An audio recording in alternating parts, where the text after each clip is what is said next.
Hi friends, welcome to part 2 of the class An Introduction to Security Analysis and Portfolio Management. I am Aksa Mary Thomas, MCOM final year student. We were discussed in the previous part about the investment in various securities of capital market. Then what is the meaning of security analysis? Investing in a security needs continuous analysis because a security considered for investing today may not prove attractive tomorrow. This is mainly due to companies' specific factors and dynamic changes in the investment environment which affect the companies, industries and the economy as a whole. അതായത് നമ്മൾ ആദ്യം തന്നെ പറഞ്ഞു investment മേഖല എന്ന് പറഞ്ഞാൽ ഭയങ്കര dynamic ആണ്. അതുകൊണ്ട് സെക്യൂരിറ്റീസിലൊക്കെ ഇൻവെസ്റ്റ് ചെയ്യുന്ന ആൾ ഡീറ്റെയിൽഡ് അനലൈസിസ് ചെയ്തിട്ട് സെക്യൂരിറ്റീസിലൊക്കെ ഇൻവെസ്റ്റ് ചെയ്യാൻ പാടുള്ളൂ. So, a rational investor tries to invest in securities which give the highest return per unit of risk and lowest risk per unit of return. ഒരു യുക്തിപൂർവമായി ചിന്തിക്കുന്ന ഒരു ഇൻവെസ്റ്റർ എപ്പോഴും ഓരോ പെർ യൂണിറ്റ് റിസ്കിലും ഏറ്റവും highest return ഉണ്ടാകാനേ ശ്രമിക്കത്തുള്ളൂ.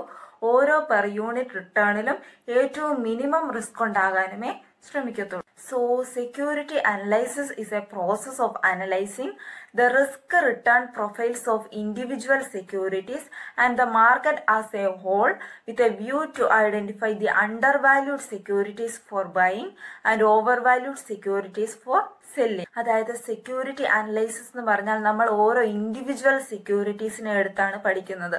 ഓരോ single സെക്യൂരിറ്റിയെ separate എടുത്താണ് പഠിക്കുന്നത്. അതിന്റെ റിസ്ക് എത്ര, റിട്ടേൺ എത്ര, അതിൽ ഇൻവെസ്റ്റ് ചെയ്ത എത്ര ലാഭം കിട്ടും, നമുക്ക് എത്ര നഷ്ടമുണ്ടാകുമെന്ന് ഓരോ ഇൻഡിവിജ്വൽ സെക്യൂരിറ്റീസിനെ എടുത്ത് അനലൈസ് ചെയ്യുന്നു. അതിനുശേഷം നമ്മൾ മാർക്കറ്റിനെ ഫുള്ളായിട്ടൊന്ന് പഠിക്കുന്നു. അതെന്തിനാണെന്ന് ചോദിച്ചാൽ മാർക്കറ്റിൽ ഇപ്പോൾ വില കുറഞ്ഞ സെക്യൂരിറ്റീസ് ഉണ്ടെങ്കിൽ അത് വാങ്ങിവെക്കുന്നു. നമ്മൾ സ്വാഭാവികമായും വില കുറഞ്ഞ കാര്യങ്ങളുണ്ടെങ്കിൽ അത് വാങ്ങിവെക്കും. അതായത് അണ്ടർ വാല്യൂഡ് സെക്യൂരിറ്റീസ് ഉണ്ടെങ്കിൽ മാർക്കറ്റിൽ നിന്ന് നമ്മൾ വാങ്ങിവെക്കും. ഓവർ വാല്യൂഡ് സെക്യൂരിറ്റീസ് അതായത് മാർക്കറ്റിൽ ഇപ്പോൾ വില കൂടി നിൽക്കുന്ന സെക്യൂരിറ്റീസ് ഉണ്ടെങ്കിൽ നമ്മുടെ കൈവശം ആ സെക്യൂരിറ്റീസ് ഉണ്ടെങ്കിൽ നമ്മൾ മാർക്കറ്റിലോട്ട് അത് സെല്ല് ചെയ്യും. Security analysis is a process of analysing the risk return profiles of individual securities and the market as a whole with a view to identify the undervalued securities for buying and overvalued securities for selling. So it gives actually an opportunity to acquire securities or to liquidate securities at a profit. Now we are moving to the next important topic, that is approaches to security analysis. They are first one fundamental analysis, second one technical analysis and third one efficient market hypothesis. The first one is fundamental analysis. Fundamental analysis tries to estimate the intrinsic value of a share based on the analysis of economy fundamentals, industry fundamentals and company fundamentals. അതായത് fundamental അനലൈസിസിൽ നമ്മൾ 3 ഫണ്ടമെന്റൽസിനെ കുറിച്ച് analyse ചെയ്യുന്നുണ്ട്. ഒന്ന് economy fundamentals, എക്കണോമിയുടെ അടിസ്ഥാന കാര്യങ്ങൾ പഠിക്കുന്നു. രണ്ടാമത് industry fundamentals, ഇൻഡസ്ട്രിയുടെ അടിസ്ഥാന കാര്യങ്ങൾ പഠിക്കുന്നു. മൂന്നാമത് കമ്പനി ഫണ്ടമെന്റൽസ്, കമ്പനിയുടെ അടിസ്ഥാന കാര്യങ്ങൾ പഠിക്കുന്നു. ഈ 3 അനലൈസിസിനു ശേഷമാണ് നമ്മൾ ഒരു ഷെയറിന്റെ ഇൻട്രിൻസിക് വാല്യൂ കണ്ടുപിടിക്കുന്നത്. In simple words, fundamental analysis combines economic, industry and company analysis to derive a security's current fair value or intrinsic value. അതായത് ഫണ്ടമെന്റൽ അനലൈസിസിൽ നമ്മൾ എക്കണോമിയുടെ അടിസ്ഥാന കാര്യങ്ങളും ഇൻഡസ്ട്രിയുടെ അടിസ്ഥാന കാര്യങ്ങളും കമ്പനിയുടെ അടിസ്ഥാന കാര്യങ്ങളും വിശകലനം ചെയ്തിട്ടാണ് നമ്മളൊരു സെക്യൂരിറ്റീസിന്റെ ഇപ്പോഴുള്ള വില നമ്മൾ കണ്ടുപിടിക്കുന്നത്. The second approach to security analysis is technical analysis. According to this approach, the market price of a security is determined by a host of fundamental and psychological factors.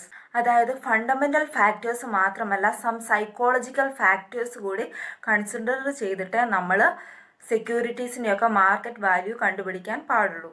There is one more important thing about technical analysis. Technical analysis is concerned with the forecasting of future share price movements on the basis of historical price movements. അതായത് technical അനലൈസിസിൽ നമ്മൾ പഴയ share പ്രൈസിൽ ഉണ്ടാകുന്ന മാറ്റങ്ങളൊക്കെ പഠിച്ചിട്ടാണ്, വിശകലനം ചെയ്തിട്ടാണ് ഫ്യൂച്ചറിൽ ഉണ്ടാകാൻ പോകുന്ന ട്രെൻഡ് നമ്മൾ മനസ്സിലാക്കുന്നത്. The third approach to security analysis is efficient market hypothesis. Efficient market hypothesis states that Capital market is efficient enough to fully reflect or absorb all available information in the market so that no market participants can earn abnormal or excess returns. അതായത് capital മാർക്കറ്റിലുള്ള എല്ലാ available ഇൻഫോർമേഷനും reflect ചെയ്യാനും absorb ചെയ്യാനും capable ആണ്.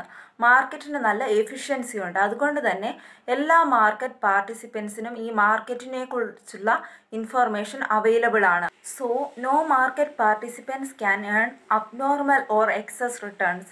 ആർക്കും excess returns ഒന്നും ഉണ്ടാക്കാൻ പറ്റത്തില്ലെന്നാണ് efficient market ഹൈപ്പോത്തിസിസിൽ പറയുന്നത്. Market efficient ആണ്. അതുകൊണ്ട് തന്നെ എല്ലാ മാർക്കറ്റ് പാർട്ടിസിപ്പൻസിനും ഇൻഫോർമേഷൻ അവൈലബിൾ ആണ്.